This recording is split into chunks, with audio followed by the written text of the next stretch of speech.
छोटी सीख वाली कहानी, स्कूल मास्टर। छोटी कहानी शिक्षा देने वाली। एक राजा नाम का एक लड़का बहुत दिन से सरकारी नौकरी की तैयारी कर रहा था। अंत में उसे स्कूल टीचर की नौकरी लग गई। जिस स्कूल में उसे पढ़ाने जाना था वो शहर से काफी दूर एक गांव में था, इसलिए उसे गांव के आसपास ही किराए पर एक घर लेना पड़ा।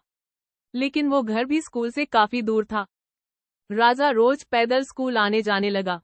कुछ महीने बाद जब उसके पास अच्छे खासे पैसे जमा हो गए तो उसने उस पैसे से एक बाइक खरीद ली ताकि और उसे पैदल स्कूल न जाना पड़े।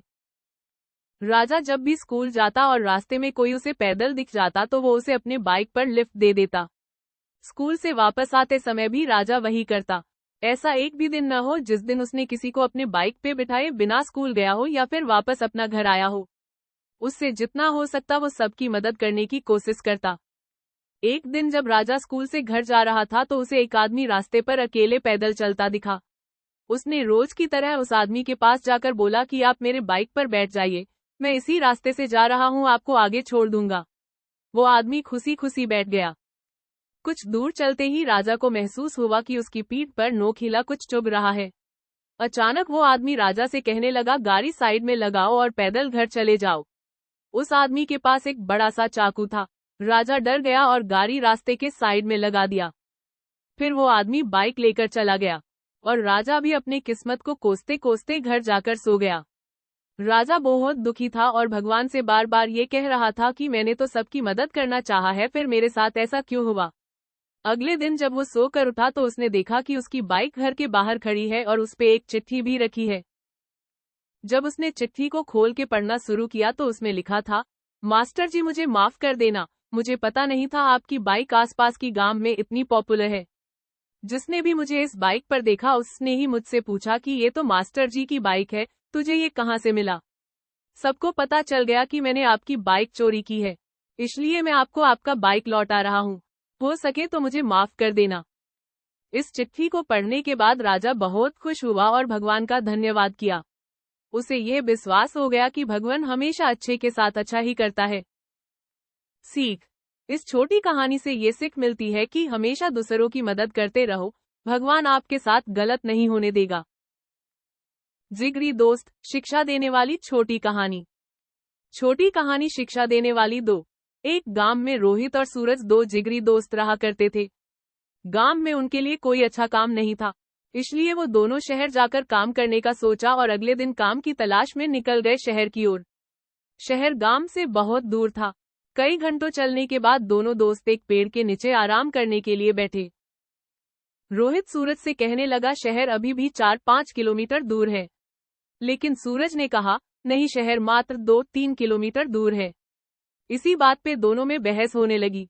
अचानक सूरज ने रोहित को जोर से एक चाटा मार दिया। रोहित शांत स्वभाव का था, इसलिए उसने सूरज से कुछ नहीं कहा और एक लकड़ी लेकर जमीन पर लिखने लगा, आज मेरा जिगरी दोस्त ने मुझे चाटा मारा। फिर दोनों शहर की ओर चल दिए। अब कोई किसी से बात नहीं कर रहा था।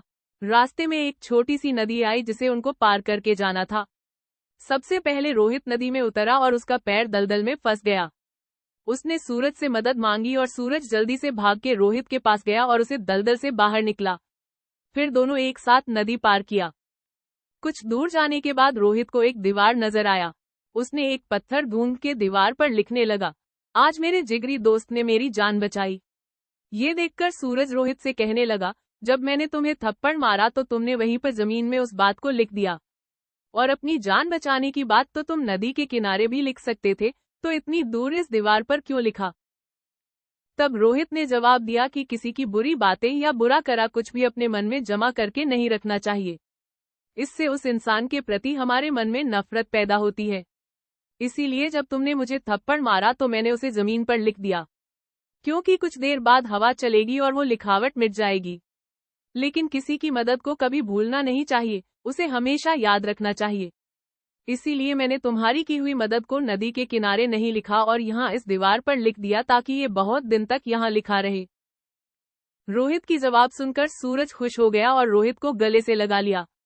फिर दोनों हंसते हंसते एक साथ शहर की ओर जाने लगे। सीख। इस छोटी सी कहानी से हमें ये सीख मिलती है कि हमेशा दूसरों की अच्छाई को अपने दिल में जगह देनी चाहिए। इससे हमारे रिश्ते उस इंसान के साथ अच्छे रहते हैं। इन शिक्षा देने वाली छोटी कहानियों को पढ़ने के बाद हमें आशा है कि आपको आनंद आया होगा और बहुत कुछ सीखने को मिला होगा। अगर सच में आपको ये कहानियाँ अच्छी लगी हो तो इसे अपने दोस्तों के साथ जरूर शेयर करें। धन्यवाद।